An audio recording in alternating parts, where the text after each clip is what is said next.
তুমি আমার মেয়ের ভালো চেয়েছিলে, এটার মানে তো এটা নয় যে তোমার ছেলে আমার মেয়েকে নিয়ে বদ্ধ ঘরে সারারাত্রি কাটাবে। মিনু, তোমার মেয়ে তো আর কচি বাচ্চা নয়। সেটাই ভাবছি। আচ্ছা মিনু মাসি, তুমি আমাদের এতটা ভুল বুঝছো কি করে? এটা কি কখনো হয়? এবার আমরা নার্সিংহোম জ্বালিয়ে দেবো।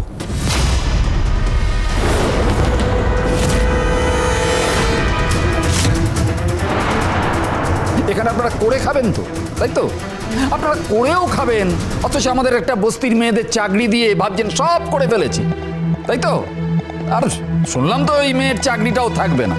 হ্যাঁ, তা এই সব কিছু করে আপনারা ব্যাপারটা সাল্টে নেবেন, তাই তো? হবে না, হ্যাঁ, হবে না, হবে না। এই, চল নার্সিংহোমে আগুন লাগিয়ে দেবো, চল।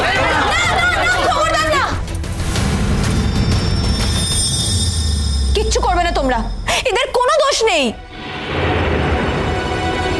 এই তুমি একটা কথাও বলবে না। বস্তির লোকেরা যা ঠিক করবে সেটাই হবে। আমরা তোমার জন্য এক ঘর হয়ে বাঁচতে পারবো না ঝিল। বেশ, আপনারা প্লিজ নার্সিং হোমের কিছু করবেন না। কি চান আপনারা? আপনারা তো এটাও বলতে পারবেন না যে আপনারা কি চান। আর আপনি এত কথা বলছেন। আপনার মেয়েকে রেস্কিউ করলাম, আর সেই জন্য একটা ঘর বন্ধ করে থাকতে হয়েছিল আমাদের রাতভর। আর আপনার কি মনে হয় আপনার মেয়েকে আমি অসম্মান করেছি? কি হলো? সব সময় তো সত্যি কথা বলো, আজকে সত্যি কথা বলো সবাইকে। আমি অসম্মান করেছি তোমাকে? বলো না, ওরা যে বাজে ইঙ্গিত করছে, কিছু করেছি, টাচ করেছি, কিছু করেছি, বলো। ও কি বলবে? বন্ধ ঘরে পুজো করেছো?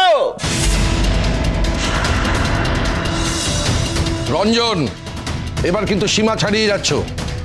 এরকম ভাষা ব্যবহার করবে না। আপনাদের কাছে এইসব ভাষার অন্য মানে। এই শোনো, জোর করে না কিচ্ছু সুবিধা করতে পারবে না। বুঝতে পারছি, পরিষ্কার করে বলো কতটা টাকা খসাতে হবে আমাদের। বললাম তো টাকা চাই না, আমার মেয়ের সম্মান চাই।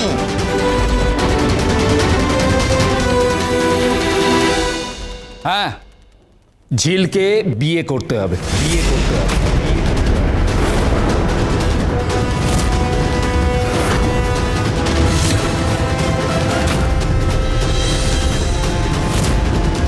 অন্তত একটা জায়গায় তো প্রমাণ হবে যে এই বস্তির মেয়েদের নিয়ে শুধু ফুর্তি করা যায় না, তাকে বিয়ে করে যোগ্য সম্মান দিতে হয়। ভোলে বাবা পার করেগা, সোম থেকে রবি প্রতিদিন বিকেল 5:30টায় স্টার জলসায় ও জিও হটস্টারে।